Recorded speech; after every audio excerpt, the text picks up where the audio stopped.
My name is John Wordin. I started a suicide prevention program for first responders, military veterans, and their families to improve health and resilience using peer support, technology, functional medicine, and community activation. There's just not an alternative program available that looks at the root causes of suicide, particularly with how brain injury affects mental and physical and emotional health of people.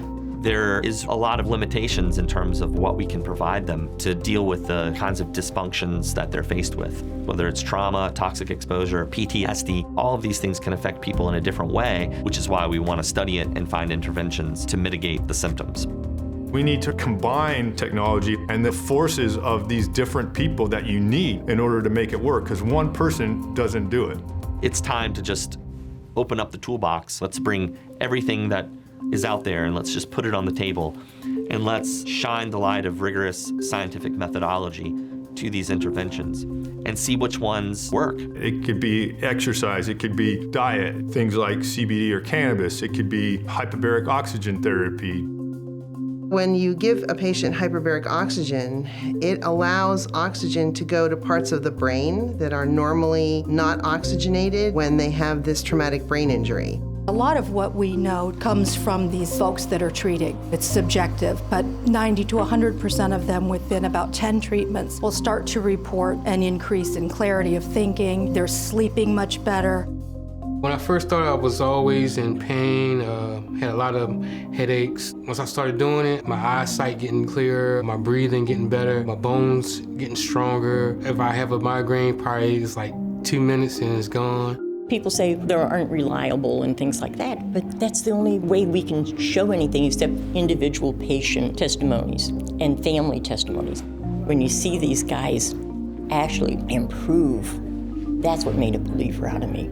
My first instinct is to be pretty skeptical. My second instinct is to be open-minded because you don't know what you don't know. And I think that it's just as irrational to be skeptical for no reason as it is to be accepting for no good reason. You know, the word heal is difficult to say, but really what we're doing is retraining the brain. We have a device, it looks like a gaming chair, and the person sits in it, the screen wraps around you, and it does all the modalities. What we're doing is taking science and technology and training it at a very accelerated pace without the subjectivity of the individual trying to guide it, or the process or the procedure that's getting it there. We're letting the brain heal itself. I've seen a difference in myself. Most importantly, my children have seen a difference in me. Relaxation is not always easy, especially after post-traumatic stress. As part of a military research study, we actually brought flotation therapy to the state. It's 1,000 pounds of salt and 200 gallons of water. So you're floating at zero gravity. What our research proved was that it actually can reset the limbic system, which is huge. I feel rejuvenated, I feel relaxed. I don't take any more medication. It helps with my sleep big time. The breath is the most important element of the human healing experience because of the connection between the physical body and the nervous system. It has the most research and is now the largest prescribed modality, and the contraindications are literally none. It changed my depression completely. Mentally and physically, I felt I could control myself a lot better.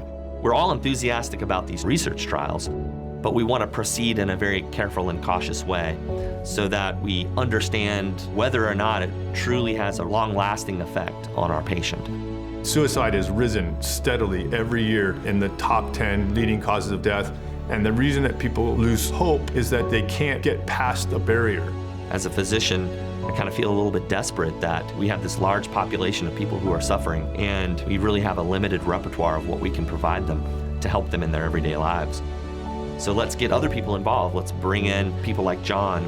Let's bring in inventors who have new technology to put on the table. Let's be rigorous, and let's apply valid scientific methods to try to understand how these interventions can help our active duty military who are putting themselves in harm's way to protect our freedom.